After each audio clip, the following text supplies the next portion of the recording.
Alright guys, so welcome to wave trading India. My name is Dev. इस video में हम लोग बात करेंगे कि वेव एनालिसिस कैसे रिटेल ट्रेडर को आपको एक्चुअली एक कदम मार्केट में आगे रखेगी। ना सिर्फ मुझे लगता है एक कदम, बल्कि कई ज़्यादा कदम, क्योंकि कल का जो फॉल है आपने देखा होगा कि कल का जो फॉल है वो तो आ चुका है।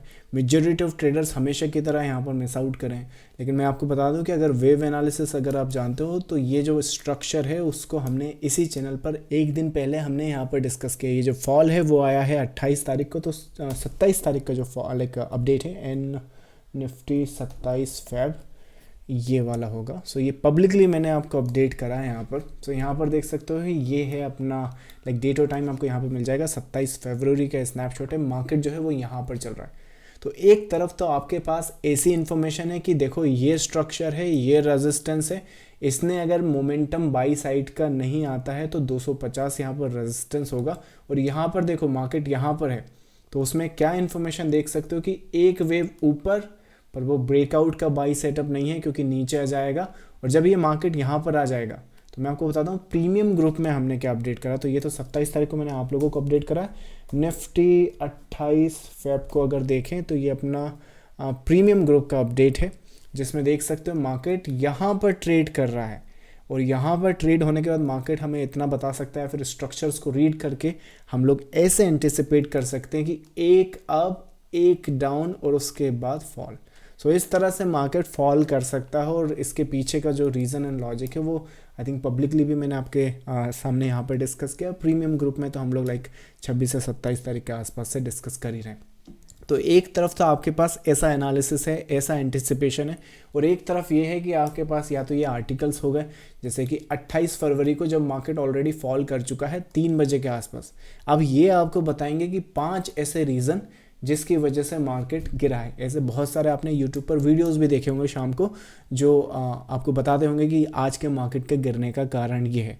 अब एज ए ट्रेडर और एज ए इन्वेस्टर आप मुझे बताइए कि ये आपके लिए कोई बेनिफिशियल हो सकता है, या फिर ये आपके लिए बेनिफिशियल है कि मार्केट किस तरह से एंटिसिपेट कर सकता है। कोई इफ़ कोई बट नहीं होता, पैटर्न्स होते हैं, स्ट्रक्चर होते हैं। अब कहीं कहेंगे कि पैटर्न्स कैसे होते हैं, बहुत सिंपल है। चीज़ों को अगर सिंपल रखोगे तो ही ज़्यादा अच्छा है। इसको जितना कॉम्प्लेक्स आप करने की कोशिश करोगे उतना ही आपके लिए यहाँ पे डिफ़िकल्टी होने वाली है। अगर सिंपल बात करें तो मोटिव वेव होती है, और मोटिव वेव के बाद करेक्शन होती है, और करेक्शन का कोई रेजिस्टेंस या कंप्लीशन पॉइंट आता है। जैसे कि अगर यही वेव को लें तो ये जो वेव है 3 वेव की डाउनवर्ड साइड है, और उसके बाद हम देख सकते हैं कि WXYXZ की कंप्लीशन यहाँ पर एंटिसिपेट करी गई है।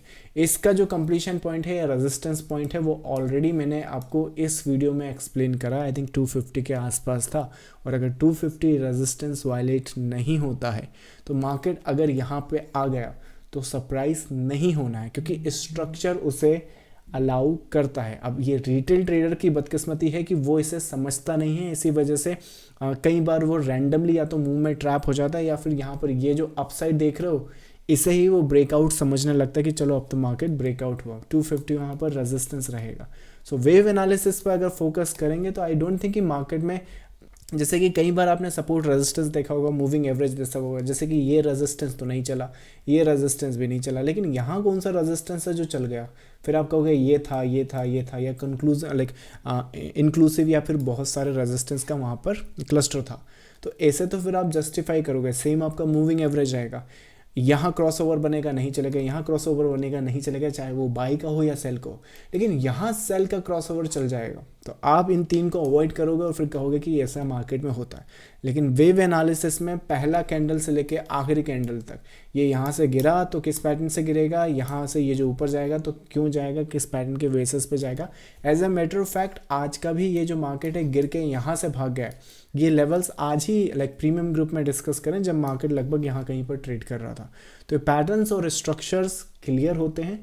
रिटेल ट्रेडर अगर यहाँ पर चार्ट्स पर अगर मन लगा के फोकस करेगा तो उसको और किसी इन्फॉर्मेशन की ज़रूरत नहीं पड़ेगी अपनी ट्रेडिंग डिसीजन लेने के लिए, क्योंकि अगर जितना इन्फॉर्मेशन आप देखोगे एक तो आपका टाइम भी वेस्ट होगा, और उसके साथ साथ वो जो इन्फॉर्मेशन आएगी वो वहाँ पे कंफ्यूज ही करेगी।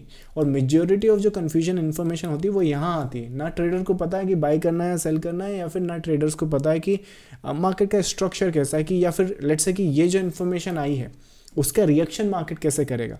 ज़रूरी नहीं है कि हर ही पॉजिटिव न्यूज़ का जो रिएक्शन है वो मार्केट भी पॉजिटिव करे, कई बार अपोजिट भी होता है, लेकिन वेव एनालिसिस में ऐसा नहीं होता। ये मोटिव है, ये करेक्शन है, तो जो नेक्स्ट मोटिव है वो आपका इधर ही आएगा, क्वेश्चन खत्म। इसके अलावा यहाँ कोई दूसरा आंसर नहीं है। अगर ये करेक्शन नहीं है तो 250 ब्रेक कर देगा, एज सिंपल एज दैट। सो ये एक सिनारियोस और ये कंडीशन है, चॉइस आपकी है कि अब आप किस हिसाब से वहाँ पर एंटिसिपेट करते हैं, इस चीज़ों को फोकस करेंगे, या फिर अभी भी आप आर्टिकल्स में यहाँ खोजने की कोशिश करेंगे कि लाइक यहाँ पर जैसे लास्ट सेशन में भी FII की बात हुई थी कि इन लोगों ने यहाँ पर क्या काम किया। चलिए, सो मैं मिलूंगा आपको नेक्स्ट लाइव सेशन में। आप में से जो लोग वेव एनालिसिस को लेके लाइव सेशन ज्वाइन करना चाहते हैं, ये टेलीग्राम चैनल ज्वाइन कर सकते हैं, जिसका लिंक आपको इस वीडियो के डिस्क्रिप्शन में मिल जाएगा। वेव एनालिसिस पर अगर कुछ बुक्स अगर आप स्टडी करना चाहते हैं तो अपनी वेबसाइट पर यहाँ पर बुक्स भी अवेलेबल हैं, जिससे स्टडी कर मैंने जो पैटर्न्स और या मेरे जो स्ट्रक्चर हैं जो मैं समझता हूँ उन्हें आप स्टडी कर सकते हैं। चलिए traders, so I will see you in the next time. Thank you so much, bye bye.